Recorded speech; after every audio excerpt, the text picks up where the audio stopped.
On s'est tous déjà posé la question. Pourquoi est-ce qu'on a sommeil la nuit? Eh bien, la réponse, elle est cachée dans notre propre corps. On a une sorte d'horloge interne, et elle est super sensible à la lumière du jour et à la nuit. Oui, c'est la grande question, n'est-ce pas?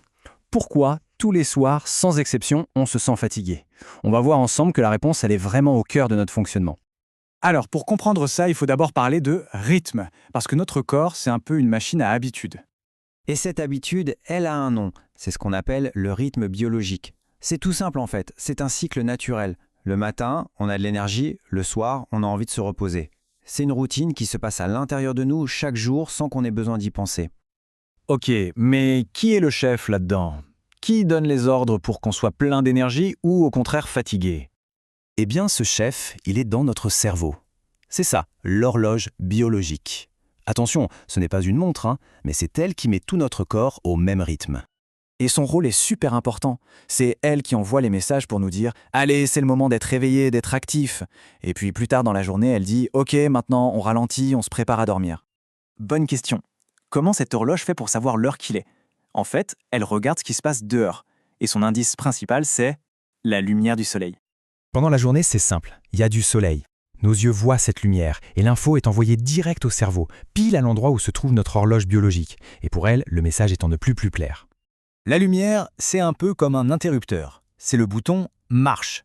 Quand l'horloge biologique reçoit ce signal « lumière », elle comprend qu'il faut garder le corps bien éveillé. Logique.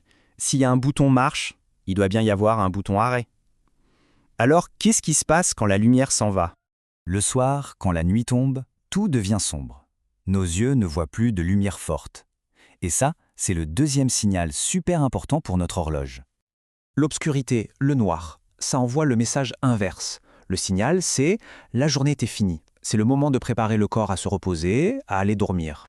D'accord, donc l'horloge a compris le message, il faut dormir. Mais comment elle fait pour que tout le corps se sente fatigué? Elle utilise un messager, un peu comme un facteur chimique. Ce messager, c'est une hormone. Elle s'appelle la mélatonine. On l'appelle souvent l'hormone du sommeil. Et c'est exactement ça.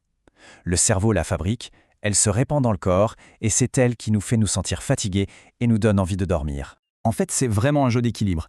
Quand il y a de la lumière, l'horloge dit « Stop, on ne fabrique pas de mélatonine ». Mais dès qu'il fait noir, elle donne le feu vert et hop, la production de l'hormone du sommeil se met en route. Regardez ce schéma. Il montre bien comment le niveau de mélatonine change sur une journée de 24 heures. On voit que pendant la journée, il n'y en a presque pas. Mais dès que la nuit arrive, pouf, ça grimpe en flèche. C'est le signal pour le corps, au lit. Et ce moment clé, ce changement, il arrive vers 20h, 8h du soir. C'est là que la fabrication de mélatonine s'accélère vraiment. On peut dire que c'est le coup d'envoi officiel pour la préparation au sommeil.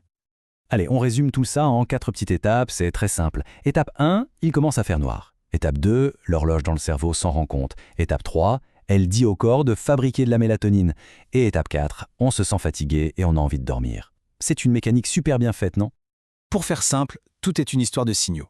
La lumière du soleil, c'est le signal pour rester éveillé. Le noir, l'obscurité, c'est le signal pour aller dormir. Et pour faire passer ce message, le cerveau utilise cette fameuse hormone du sommeil, la mélatonine.